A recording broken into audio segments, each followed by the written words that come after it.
नमस्कार दोस्तों, मेरा नाम है विमल सिंह बालाजी। स्टडी अड्डा में आप सभी का स्वागत है। बिहार शिक्षक भर्ती का यदि आप फॉर्म भर चुके होंगे तो आपने एक चीज नोटिस की होगी कि सीटेट की जो मार्कशीट है, सर्टिफिकेट है, उसमें आपको कहीं भी सर्टिफिकेट नंबर देखने को नहीं मिलता है। केवल और केवल रोल नंबर और सीरियल नंबर देखने को मिलता है। एक फॉर्म जो मैंने भर के दिखाया था उसमें मैंने आपको सीरियल नंबर जो है वो कहा था कि आप भर सकते हैं, परंतु बीपीएससी के चेयरमैन के द्वारा एक ट्वीट किया गया था कुछ दिन पहले और इस ट्वीट के जरिए जानकारी दी गई थी। उसी के बारे में इस वीडियो में हम बात करेंगे। एक चीज ये भी मैं बता दूं कि ये ट्वीट अगर आप ऑफिशियल ट्विटर हैंडल इन पर जाएंगे तो अब इसे डिलीट कर दिया गया। अब ये इनके ट्विटर हैंडल पर देखने को नहीं मिलता है।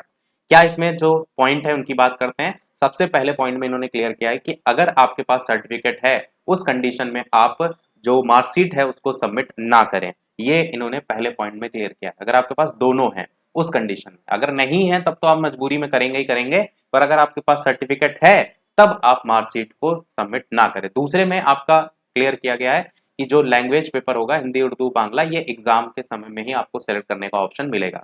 और तीसरा और जो सबसे इंपॉर्टेंट पॉइंट है वो ये है, जो इन्होंने सोते जागते ट्वीट कर दिया। ये सारी चीजें इनको पहले से फॉर्म में मेंशन करनी चाहिए। अब कितना छात्र ऐसा है जो अब तक फाइनल सबमिट भी कर चुका है। इसमें क्या है कि अगर आपका सर्टिफिकेट नंबर नहीं है, there is no certificate number, you may write NA। तो इन्होंने कहा है सीधे सीधे आप NA लिख दीजिए, ना सीरियल नंबर लिखिए जो सीटेट में मांगा गया है, ना रोल नंबर लिखिए, सीधे सीधे NA लिख दीजिए।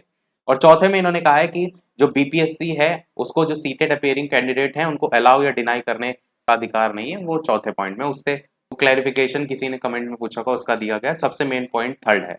अच्छा, एक चीज आप ये भी देखेंगे कि NA लिखना यहाँ पर इनके द्वारा एक कारण ये भी बन सकता है कि सीटेट में जो सर्टिफिकेट आपको अपलोड करना है इसमें एक्चुअल में सीरियल नंबर था नहीं, वो आप मार्कशीट से सीरियल नंबर लिख रहे थे। तो जो अपलोड करना है उसमें भी वो डाटा आपका होगा, तो मैच करने में जैसे वेरिफिकेशन होता है ना, तो उसमें ज्यादा सही रहता है। तो यहाँ पर अगर रोल नंबर देखेंगे दे रखा है, सीरियल नंबर है नहीं, तो अगर NA लिख देंगे तो उस कंडीशन में अकॉर्डिंग टू बीपीएससी चेयरमैन जो है वो सही रहेगा। बाकी जिन्होंने कर दिया है फाइनल सबमिट, अब उनके पास कोई ऑप्शन है नहीं, तो उनको ऐसे ही रहने दीजिए, क्योंकि इनका ट्विटर हैंडल देखने कोई बैठा तो है नहीं कि इन्होंने कुछ अचानक से रूल चेंज कर दिया। अगर इनको कोई चीज करनी चाहिए थी तो पहले से करना चाहिए था या वेबसाइट में मेंशन करना चाहिए था।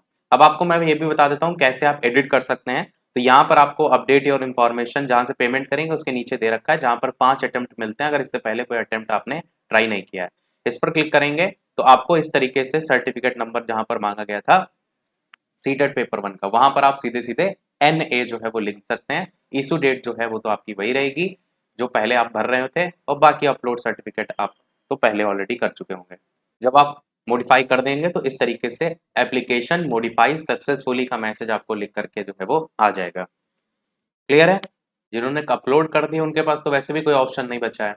अब वो कैंसिल तो करेंगे नहीं कि फीस रिफंड हो। तो जिनका फाइनल सबमिशन रह गया है वो एटलीस्ट चाहे तो मॉडिफाई कर सकते हैं। सारी चीजें मैंने आपको दिखा दी।